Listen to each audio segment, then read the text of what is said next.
Next आज हम लोग स्टार्ट करेंगे बर्नौली ट्रायल्स, या बोल सकते हैं हम लोग बाइनोमियल प्रोबेबिलिटी। तो हेडिंग है Bernoulli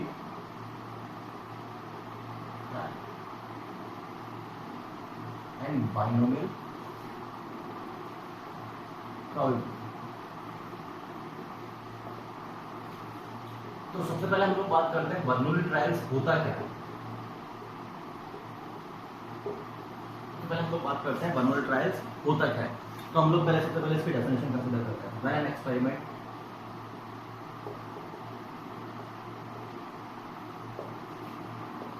repeated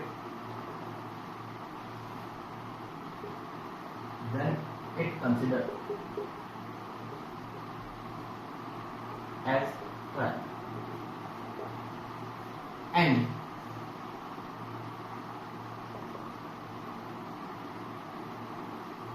trial has only two outcomes.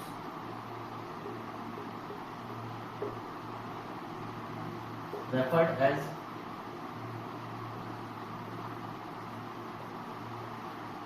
success and failure, where outcome of one trial does not affected by outcome of other trial. In short हम लोग इसको ये भी बोल सकते हैं probability of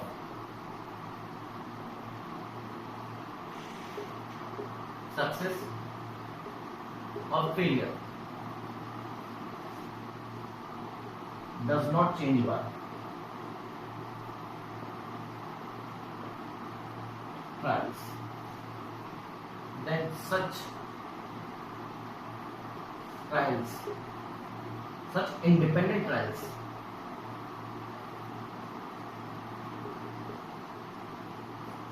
are called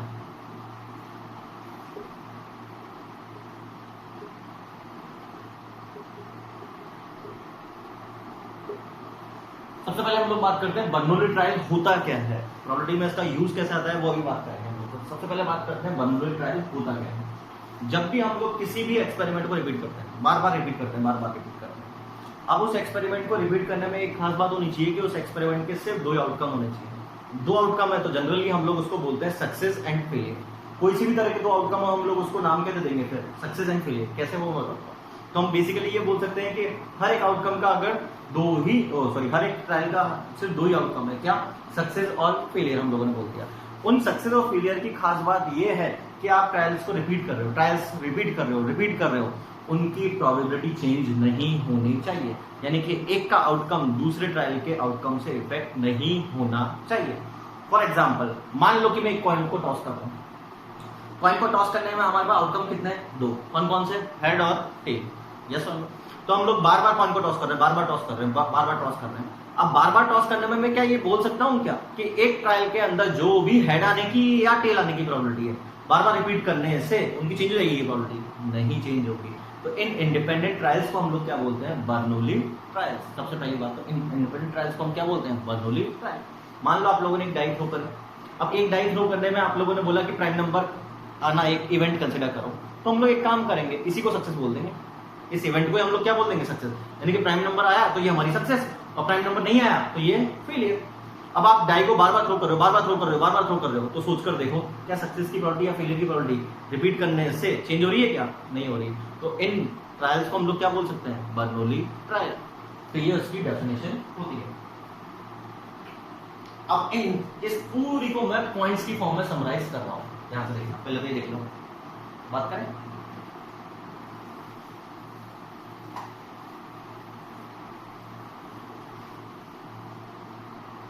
So, trials of a random experiment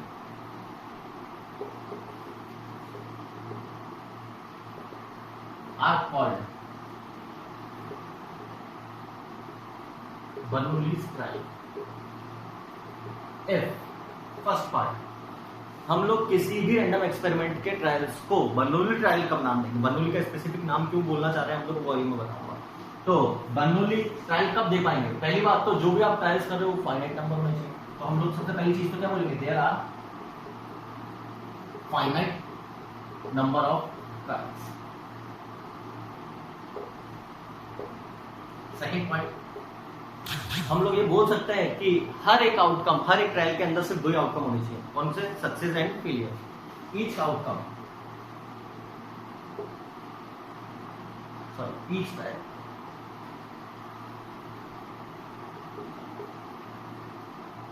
has only 2 outcomes.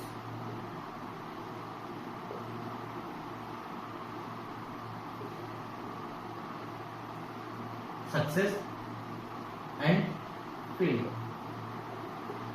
तीसरा, trials should be independent.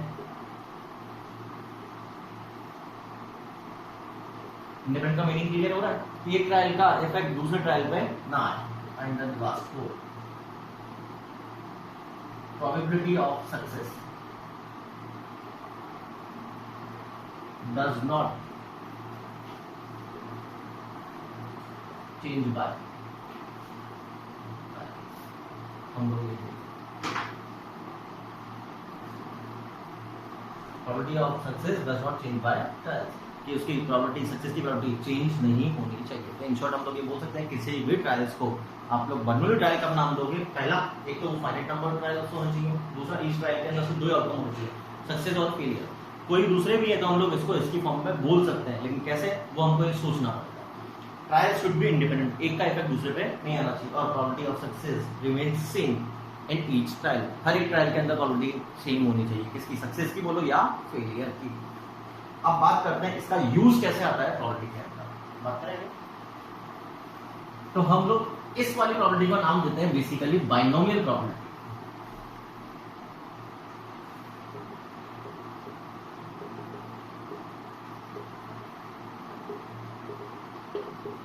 तो बाइनोमियल प्रोबेबिलिटी क्या होता है? बेसिकली बाइनोमियल नाम ही क्या है? 2 टर्म्स, यानी कि हम लोगों ने पहले ही बोल दिया कि इसके बाद कितने आउटकम्स होने चाहिए? 2। कौन से? Success and failure. तो हम लोग बात करना चाह रहे हैं कि मान लो कि आप लोगों ने एन ट्रायल्स किया, एंड सक्सेस की प्रोबेबिलिटी को हम लोगों ने पी बोल दिया, प्रोबेबिलिटी ऑफ सक्सेस।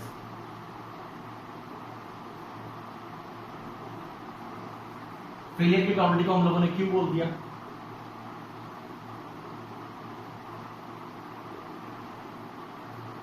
सबसे पहले तो इन दोनों की खास बात क्या होगी कि इन दोनों का एडिशन कितना होगा? ये टोटल कितना होगा? 1।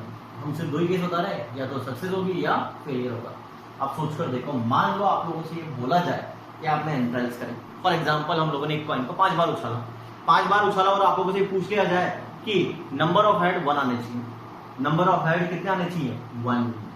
5 बार आप लोगों ने इसको उछाला और हम लोग पूछ रहे हैं find the probability that the exactly 1 head occur, exactly 1 head obtain. तो हम लोग बात करना चाह रहे हैं 1 हेड आने की। अब आप लोग नॉर्मल तरीके से भी कर सकते थे, अब उसके लिए आप लोगों को करना क्या पड़ता है? केसेस बनाने पड़ते हैं कि 5 में से एक ही हेड आना चाहिए। तो आप लोग क्या बोलते हैं? हो सकता है वो पहले प्लेस पे आए, हो सकता है वो दूसरे प्लेस पर आए, हो सकता है वो तीसरे प्लेस पे आए, हो सकता है 4 चौथे, हो सकता है 5 पे। तो हम लोगों को ऐसा बार-बार केस बनाने पड़ेंगे। यस और नो? अब इसी की जगह हम लोग अगर इसको बाइनोमियल प्रोबेबिलिटी से करते, बर्नौली ट्रायल से करते, तो कैसे करते हैं? सबसे पहले तो ये बर्नौली ट्रायल बोल सकते हैं हम लोग, रिपीट हो रहा है और इंडिपेंडेंट प्रोबेबिलिटी चेंज नहीं हो रही सक्सेस की। अब यहाँ पे सक्सेस बोला किसको है? हम लोग एक तरह से ये बोल सकते हैं, अभी हमको रिक्वायरमेंट किसकी है?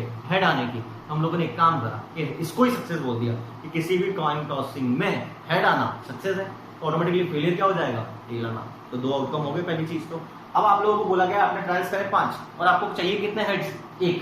क्योंकि हम लोग ये बोल सकते हैं कि आप लोगों को एक ही सक्सेस चाहिए।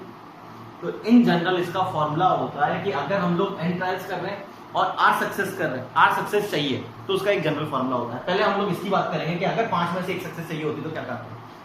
तो हम लोग इसको क्वेश्चन को ऐसा सोचते हैं कि 5 है ट्रायल्स, 1 सक्सेस चाहिए, तो आपके दिमाग में आना चाहिए था कहां पर आ सकती है वो 1 सक्सेस? कोई भी एक जगह। तो हम लोग उसको क्या बोलेंगे? 5C1। ऐसे कितने केस है? 5C1। अब किसी भी एक जगह हम लोग मान लो इस जगह सेलेक्ट कर ली, इस पर हेड आने की प्रोबेबिलिटी कितनी बोलोगे? 1/2। बचे हुए 4 जगह टेल आने की प्रोबेबिलिटी कितनी बोलोगे? 1/2 is to power 4, 1/2 into 1/2 into 1/2 into 1/2। Yes और नो? अब इसी चीज को हम लोग जनरलाइज करते हैं। in experiment of Bernoulli trials, probability of getting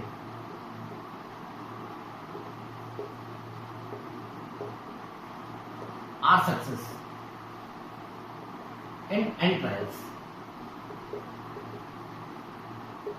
is equal to NCR into P raised to the power R into Q raised to the power N minus R। ये इसका फॉर्मूला होता है। ये N क्या हो गया? ट्रायल्स हो गए, नंबर ऑफ ट्रायल्स।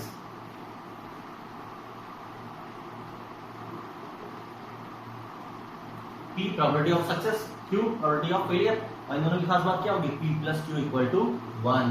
अब बात ये फॉर्मूला कैसे आया? तो आप लोग एक तरह से ये तो बोल रहे हो कि ट्रायल्स कितने हैं आप लोगों के पास?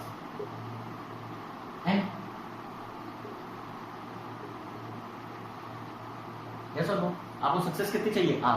तो आपके दिमाग में आना चाहिए कौन सी R जगह सक्सेस। तो हम लोग ये बोलेंगे पहले एक काम करते हैं, उसके लिए R प्लेसेस सेलेक्ट कर लिए, NCR। अब R प्लेसेस सेलेक्ट कर लिए, उन R प्लेसेस पे हम सक्सेस को कर रहे हैं कंसीडर। सक्सेस की फर्स्ट प्लेस पे सक्सेस की प्रोबेबिलिटी कितनी हो जाएगी? P। सेकंड प्लेस पर P कितने टाइम्स हो गए? R times. यस और नो? बचे हुए जगह पर क्या चाहिए? फेलियर। कितने टाइम चाहिए? R प्लेस हम लोग कंसीडर कर चुके, तो बचे कितने place? N minus R times. ये फॉर्मूला आ जाता है।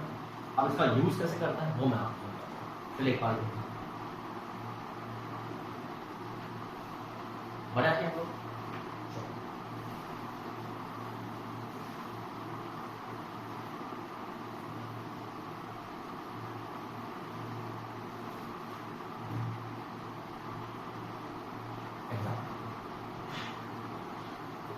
a coin is tossed 4 times. Find the probability that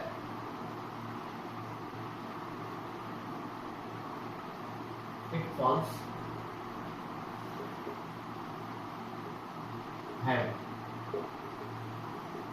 exactly twice। हम लोगों को अब रिकॉग्नाइज कैसे करना है कि जब भी किसी भी क्वेश्चन में ऐसा लग रहा हो कि कोई भी रिपीटेशन हो रहा हो एक्सपेरिमेंट का रिपीटेशन हो रहा हो, तो हम लोगों को अपना ध्यान इंक्लाइन करना चाहिए बर्नौली प्रोबेबिलिटी की तरफ या बाइनोमियल प्रोबेबिलिटी की तरफ। जब भी रिपीटेशन हो रहा हो एक्सपेरिमेंट का, तो हम लोग ये बोल सकते हैं, एक कॉइन को बार बार उछाल रहे हो, तो हम लोग बोल सकते हैं कि ये बाइनोमियल प्रोबेबिलिटी यानी कि बर्नौली से कर सकते हैं। अब उसके अंदर हम लोगों को सबसे पहले क्या दे रखा है?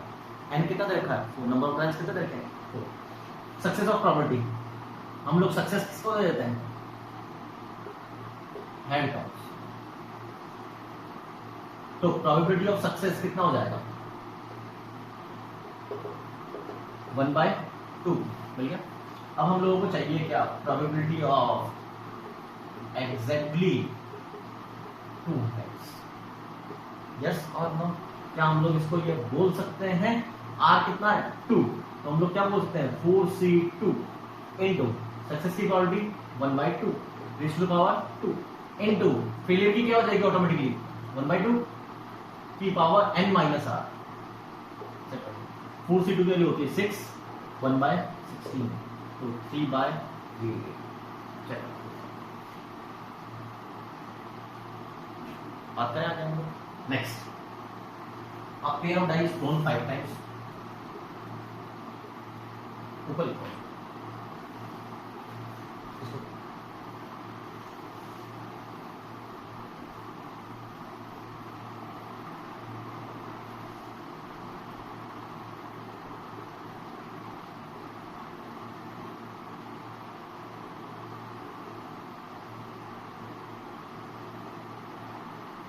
Five times.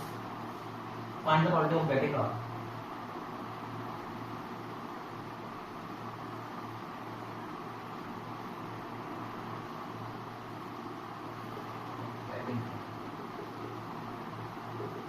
Total 12. Exactly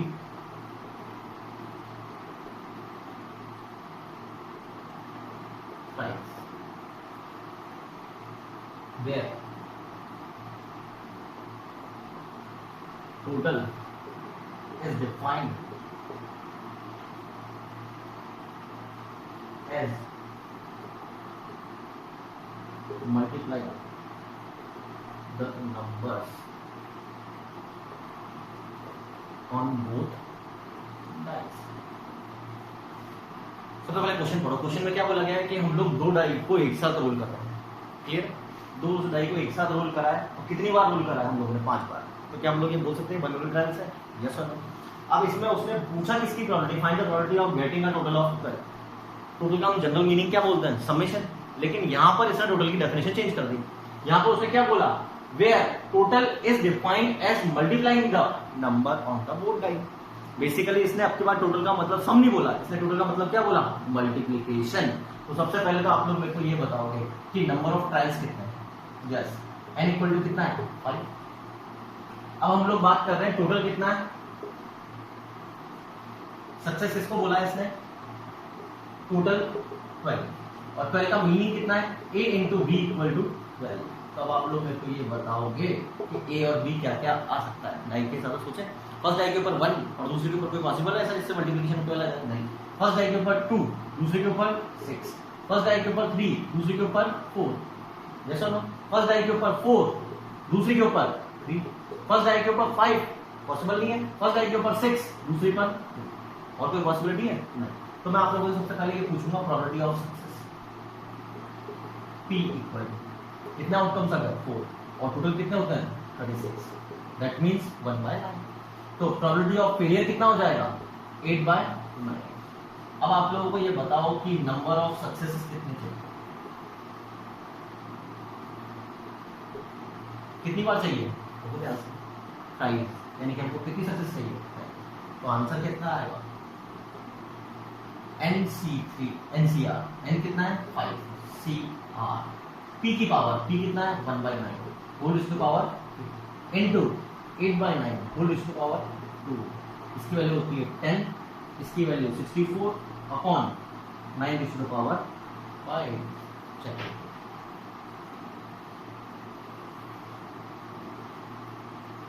बड़ा है हम लोग।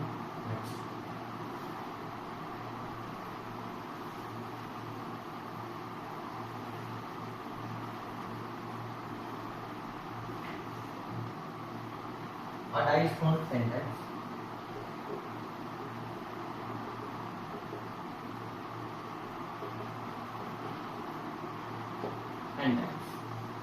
Find the probability of getting.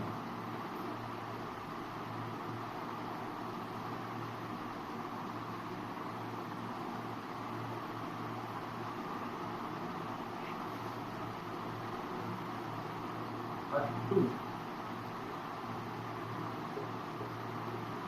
Exactly 2 times.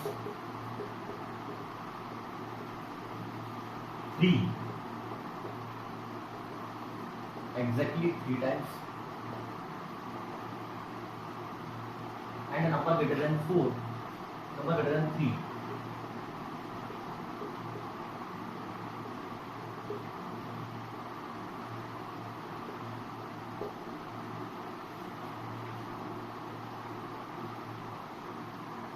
On other 5 times. अब हम लोगों को ये बोला है, तो सबसे पहले तो हम लोगों को नंबर ऑफ ट्रायल्स को कितने बोले गए? 10। ये तो हम लोगों को समझ में आ गया। लेकिन अब सक्सेस बोलने में दिक्कत है। बाइनरी प्रोबेबिलिटी के लिए तो 2 ही आउटकम होने चाहिए सक्सेस और फेलियर। यहाँ पे 3 चीजें दे रखी है कि 2 बार आना चाहिए, 3 बार आना चाहिए और 5 कितनी बार? नंबर ग्रेटर देन 3 कितनी बार आना चाहिए? 5 बार आना चाहिए। तो हम लोग सबसे पहले तो फेवरेबल क्या बोल रहे हैं? ये बोलते हैं कि 2 कितनी बार दिखना चाहिए? 2 टाइम्स। 3 कितनी बार दिखना चाहिए? 3 टाइम्स। और नंबर ग्रेटर देन 3 को हम लोग नाम दे देते हैं अल्फा। 4 5 6 चेक करो। सबसे पहले तो आप लोग मेरे को ये बताओगे प्रोबेबिलिटी ऑफ 2 के आने की प्रोबेबिलिटी क्या होती है किसी भी ट्रायल के अंदर? 1 फेवरेबल हो गया, टोटल 6। प्रोबेबिलिटी ऑफ 3 कितना होता है? 1/6। एंड प्रोबेबिलिटी ऑफ अल्फा कितना होता है? 3 नंबर्स हैं और टोटल 6 नंबर्स होते हैं। That means 1/2। पहले ये देखो। अब हम लोगों को बोला गया है कि आपने 10 ट्रायल्स करे, 3 6 9 एंड 10।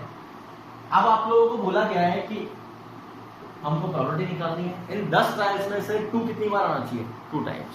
तो आपके दिमाग में आना चाहिए कौन से 2 टाइम्स? तो हम लोग उसको क्या बोलेंगे? 10C2, मान लो ये और ये ले लिया, तो इनके ऊपर 2 को रखने की प्रोबेबिलिटी क्या होगी? 2 को रखने की प्रोबेबिलिटी कितनी है? 2 के आने की प्रोबेबिलिटी कितनी है? 1/6 इंटू 1/6। ये किसके लिए? फॉर 2। नेक्स्ट इंटू, अब बचे कितने प्लेसेस? 8 प्लेसेस के अंदर कितने प्लेसेस पर 3 आना चाहिए? 3। तो हम लोग क्या बोलेंगे? 8C3। अब उन 3 प्लेसेस के ऊपर, मान लो ये वाले 3 प्लेसेस है, इन 3 प्लेसेस के ऊपर 3 के आने की प्रोबेबिलिटी कितनी हो जाएगी? 1/6 का होल क्यूब। अब 5 प्लेसेस कवर हो गए, बचे कितने प्लेसेस? 5। 5C5। उन सब पर क्या आना चाहिए? अल्फा। अल्फा के आने की प्रोबेबिलिटी कितनी है? 1/2। ये इसका आंसर आ गया। अब आप लोग थोड़ा सा ध्यान दोगे ना, तो हम लोग इसको बाइनोमियल प्रोबेबिलिटी भी बोल सकते हैं। सक्सेस क्लियर नहीं है, लेकिन फिर भी कैसे समझ सकते हैं वो देखना। हम लोग ये बोलना चाह रहे हैं, सबसे पहले 2 आने को हम लोग सक्सेस कंसिडर कर लेते हैं। तो 2 नहीं आना फेलियर हो गया, तो हम लोगों ने सबसे पहले 10C2 सक्सेस की प्रोबेबिलिटी। अब फेलियर की प्रोबेबिलिटी के अंदर हम और अंदर गए, फेलियर को फिर से हमने 2 तरीके डिफाइन कर दिया, 3 आना और अल्फा आना। 3 आना और अल्फा आना। पहले 3 आना, तो 3 आने को फिर हम लोग सक्सेस, फिर फेलियर। तो 3 आने को हम लोगों ने क्या बोला? 8C3 इंटू उसकी सक्सेस की प्रोबेबिलिटी इंटू, अब बचे हुए अंदर फिर हम उसके अंदर गए, उसके अंदर हमने अल्फा आने को सक्सेस और फिर बचे हुए को फेलियर। तो 5C5 into 1/2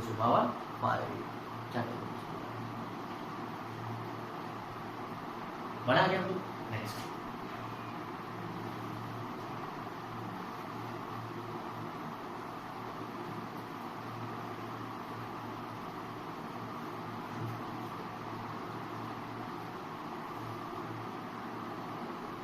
an exam of 10 MCQ question.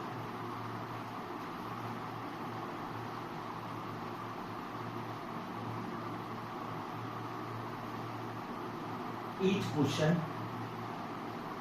has 4 options and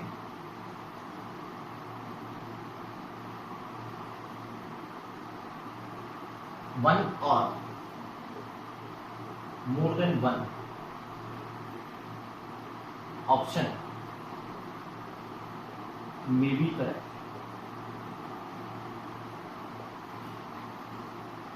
A student decide to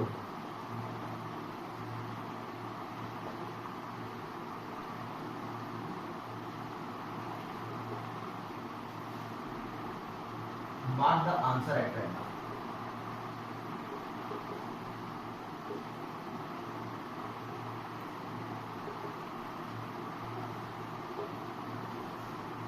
Find the probability that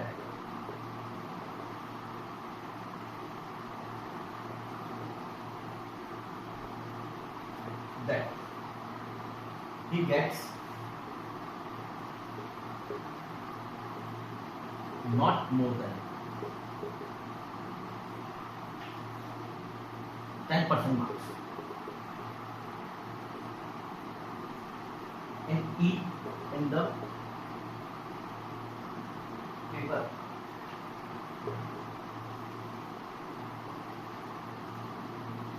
Assuming each question of 5 marks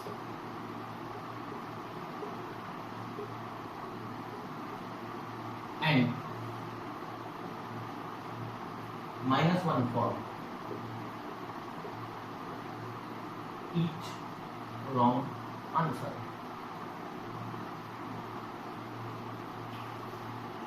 सबसे पहले क्वेश्चन का मीनिंग समझो। सबसे पहले तो हम लोगों को बोला कि एक टेस्ट है जिसके अंदर कितने क्वेश्चन है? 10 MCQ, यानी कि ऑप्शन वाले 4 जो हमारे होते हैं जनरली। ये उसमें ये बोला गया है मोर देन 1 करेक्ट हो सकता है, दैट मींस एक भी हो सकता है और एक से ज्यादा भी करेक्ट हो सकते हैं। अब एक स्टूडेंट ने डिसाइड किया कि 10 क्वेश्चन को मैं क्या करूंगा? अकड़ बकड़ मैं वो कर दूंगा, यानी कि रैंडमली मैं उसके आंसर्स लगाऊंगा।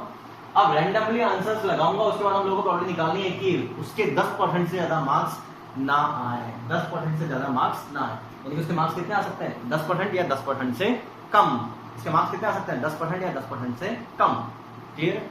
और साथ में बोला क्या है? ईच क्वेश्चन के मार्क्स कितने हैं? 5 और -1 केस के लिए नेगेटिव मार्किंग।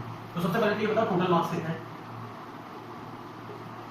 10 क्वेश्चन के 50 मार्क्स हो गए, 10% मार्क्स कितने होंगे?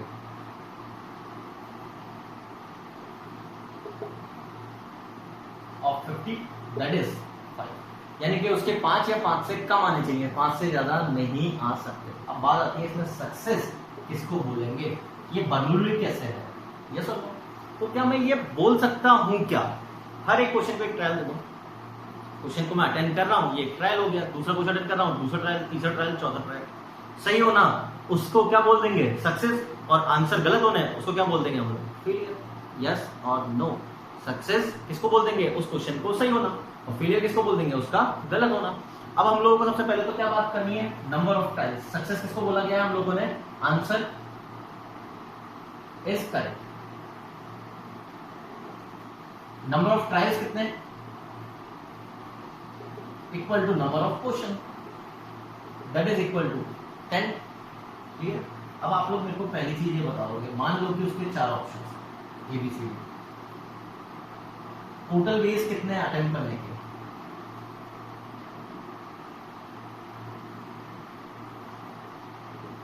पहले को भरने का तरीका कितना होता है, 2, भरो या मत भरो, दूसरे को भरो या ना भरो, तीसरे को भरो या ना भरो, चौथे को भरो या ना भरो, क्योंकि मोर देन 1 करेक्ट है तो हम एक से ज्यादा बबल्स भर सकते हैं।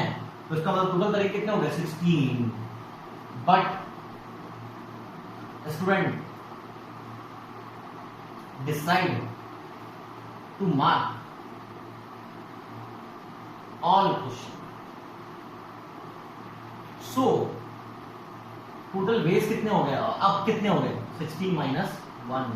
क्यों, क्योंकि हम लोगों को वो केस छोड़ना होगा जब उसने उसको अटेम्प्ट ना किया, क्योंकि हम लोगों ने 16 केस में वो आ रहा है नहीं आ रहा, देखो भरो या मत भरो, तो हमने नहीं भरा, भरो या मत भरो, नहीं भरा, भरो या मत भरो, नहीं भरा, भरो या मत भरो, ये कितने केस आएंगे कि हमने उसको अटेम्प्ट ना किया, तो हमारा टोटल कितने हो गए, 15।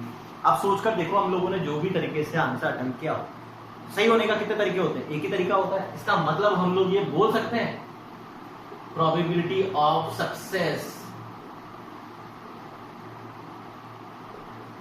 कितना होगा, फेवरेबल 1, और टोटल वेज कितने हैं, 15। तो क्यू की वैल्यू कितनी हो जाएगी, 14/15। पहली चीज तो हम लोगों ने समझ लिया, ट्रायल समझ लिया, सक्सेस की प्रोबेबिलिटी समझ ली, फेलियर की प्रोबेबिलिटी। अब क्वेश्चन के ऊपर आते हैं, क्लियर है, केस मार्क्स प्रोबेबिलिटी, हम लोग इसकी बात करते हैं। केस हम लोग को क्या बोला गया, 10% ज्यादा मार्क्स नहीं आना चाहिए, तो हम करेक्ट के ऊपर तो जाएंगे नहीं, हम तो सोचते हैं पहले उल्टा, सारे के सारे क्या हो जाए, गलत, सारे के सारे गलत हो जाए, ऑल रॉन्ग।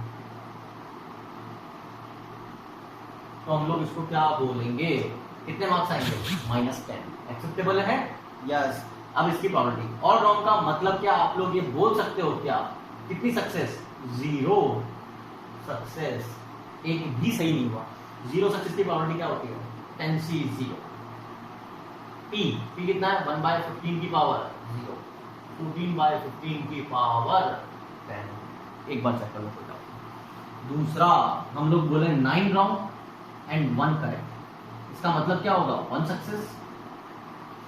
9 रॉन्ग का मतलब -9, 1 करेक्ट का मतलब +5, बिकम्स -4। एक्सेप्टेबल है, -4 एक्सेप्टेबल है, तो कितनी सक्सेस, 1 सक्सेस।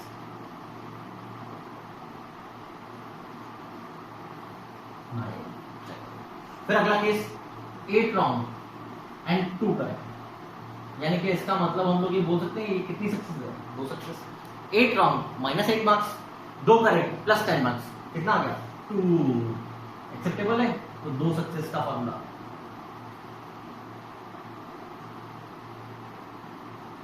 चेक करो। Next 7 wrong and 3 correct.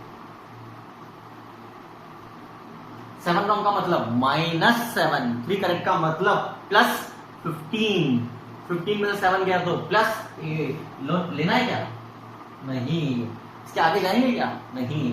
तो इसका मतलब आंसर क्या आएगा, इन तीनों का एडिशन, क्योंकि हम बोल सकते हैं या तो हमारे सारे गलत हो सकते हैं, या हमारे एक सही हो सकता है, या हमारे 2 सही हो सकते हैं। तो इसका मतलब इसका आंसर कितना आएगा, यहाँ लिखा होगा।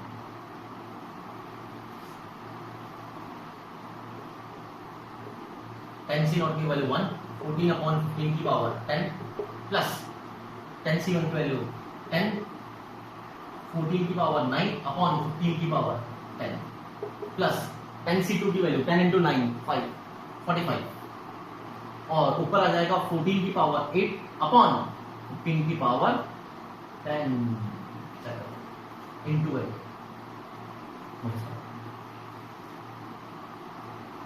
बढ़ा क्या हम लोग?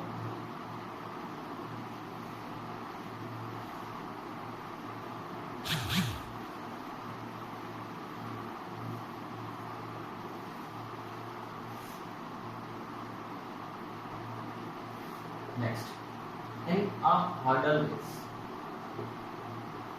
हर्डल रेस याद है ना? रेस के अंदर जो वो बीच में ऑब्जेक्ट्स लगा देते हैं, हर्डल्स लगा देते हैं, जिनको क्रॉस करके जाना होता है। Hurdle race, a player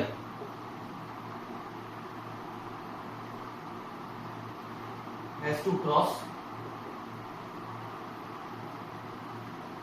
9 hurdles.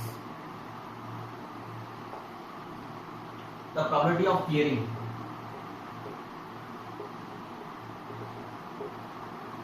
oblique crossing, एक ही बात, crossing the hurdle is 2/3. Then find the probability of that. Then find the probability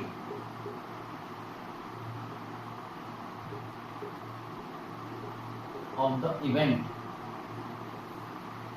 that player knocked down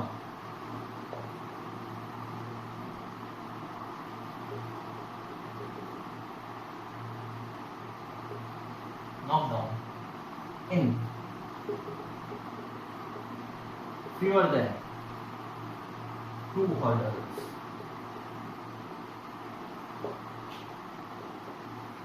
पहले तो एक बार क्वेश्चन पढ़ो, फिर हम लोग बात करते हैं। कट करें। अब हम लोगों को क्या बोला गया कि रेस है जिसके अंदर कितने हैं? 9 हर्डल्स हैं। क्लियर? एक प्लेयर को 9 हर्डल क्रॉस करके जाना है। अब हर्डल क्रॉस करने की प्रोबेबिलिटी कितनी रखी है? 2/3। तो हम लोगों को ये बताना है कि उसने रेस क्लियर करी हो कितने? फ्यूअर देन 2 हर्डल से। फ्यूअर देन यानी कि 2 से कम। 2 से कम कितने हर्डल हो सकते हैं? 1 hurdle. Clear? Fewer than knockdown की बात कर रहा है। तो यानी कि वो 1 हर्डल पे गिराओ या 0 हर्डल पर गिराओ। यस और नो क्या बोलना चाह रहा हूँ समझ में आ रहा है? तो अब आप लोगों को सबसे पहले तो ये समझना है क्या इसको हम बर्नौली से ट्रायल से रिलेट कर सकते हैं क्या? तो हम लोग क्या ये बोल सकते हैं कि एक ट्रायल को बोलेंगे क्या? हर्डल को क्रॉस करना। तो हमारे पास कितने ट्रायल्स हो जाएंगे? 9 हर्डल को क्रॉस करना। क्रॉस करने की प्रोबेबिलिटी क्या चेंज हो रही है कि बार-बार ट्रायल्स है? नहीं, सेम ही है। सेम ही प्रोबेबिलिटी है, 2/3 है हर बार क्रॉस करने की प्रोबेबिलिटी। अब आपकी इच्छा है इसके अंदर सक्सेस आप किसको बोलना चाहते हो? सक्सेस आप लोग उसको हर्डल को क्रॉस करना बोलना चाहते हो या नॉकडाउन को सक्सेस बोलना चाहते हो? वो आप लोगों की इच्छा होती है। जो भी होगा हम दूसरे वाले को फेलियर ले लेंगे। तो फिलहाल हम लोग सक्सेस किसको लें? अगर आप लोगों को लग रहा है नॉकडाउन इन फ्यूअर देन ये दे रखा है तो हम लोग क्या करें कि एक काम करते हैं। सबसे पहले तो नंबर ऑफ ट्रायल्स कितने हो गए? Number of hurdles that is 9। बड़ा गया हम लोग। फिर हम लोग सक्सेस किसको डिफाइन कर रहे हैं? नॉकडाउन को। तो अब आप लोग मेरे को ये बताओगे प्रोबेबिलिटी ऑफ सक्सेस क्या होगा? क्या ये probability of not crossing the hurdle होगा?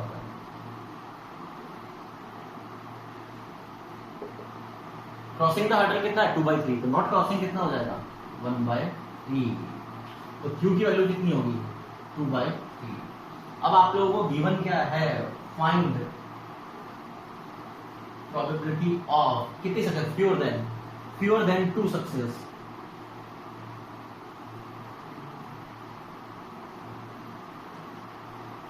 फ्यूअर देन 2 सक्सेस का मतलब कितना होगा? 0 सक्सेस और 1 सक्सेस। तो आंसर कितना आएगा? 0 सक्सेस। 9 में से 0, 1/3 raise to the power 0, 2/3 raise to the power 9 plus 1 success, 1/3 raise to the power 1, 2/3 raise to the power 8। क्या आंसर होगा?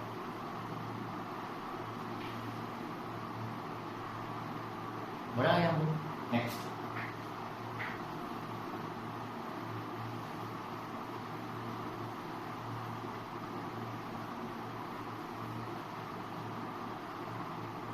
a drunk man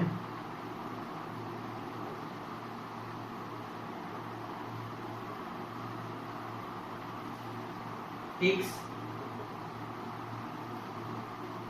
step either forward और backward.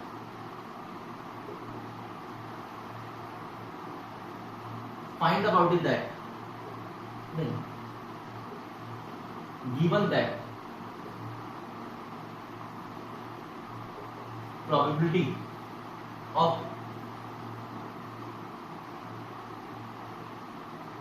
that he takes step forward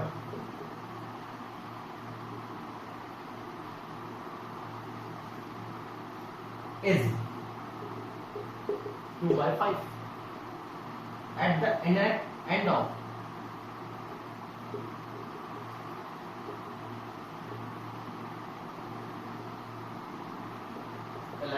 step. Find the probability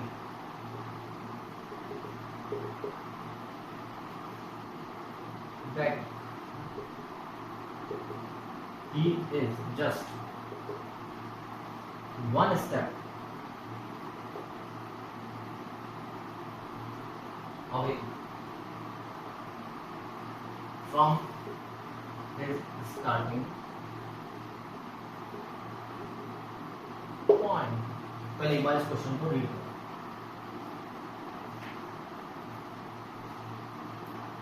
start करें। तो सबसे पहले हम लोगों को बोला क्या गया है कि एक ड्रंकमैन, क्लियर, ड्रंकमैन क्लियर है, वो दो तरह के स्टेप ले रहा है, या तो वो आगे जा पा रहा है या वो पीछे जा पा रहा है, बस दो ही स्टेप्स है हमारे पास, क्लियर।